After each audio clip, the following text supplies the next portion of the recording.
Zima? Takže toho žádný rodinný hádky, rodinný křešní. Ne, já jsem to radši.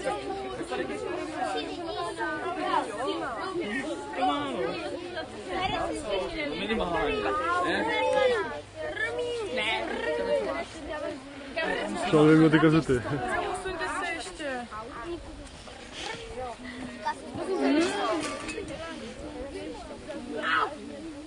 Myslíš, je to natáče?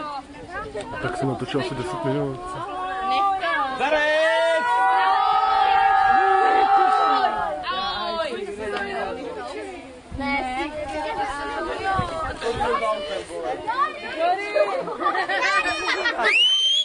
Pozor! Jorino! Když je pozor, tak se nemluví! Dneska, Vehočko vám ukáže, jak vypadá pozor. Jak vypadá pohov, Beo? Pohov. A to není Pohov ukáže Šony. Pohov ukáže Šony, no. Kde Šony? Dneska, Šony, ukáž pohov. Šony! Ještě jednou, Šony!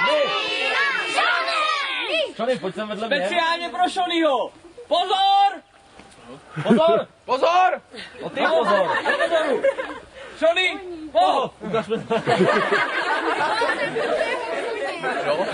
Tak, takhle pohov nemá vypadat.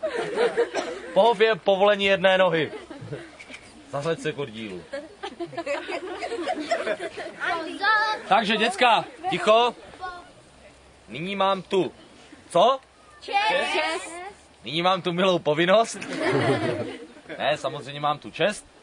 Rozdat vám, každému jednomu z vás, diplom, který vám tak nějakým způsobem napsali vedoucí, za něco, čím jste byli ticho, za něco, čím jste byli charakterističtí na tomto táboře. Takže, začneme u oddílu Mortnů, u totálních kruťasů, kde diplom první dostane Kuba Sára a dostane diplom za přeměnu z čerta v beránka. Jakube, gratuluju.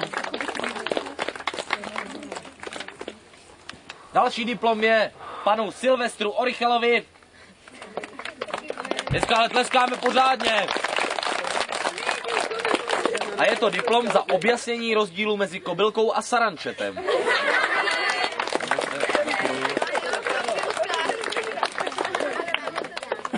Další diplom Kačence Blaškové za nezměrnou ochotu vždy a všude.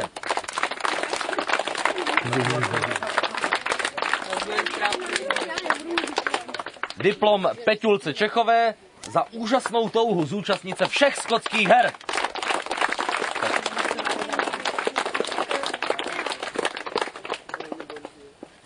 Další diplom je Romanovi Halickému za akční přístup v boji v lese i mýdlových bublinách.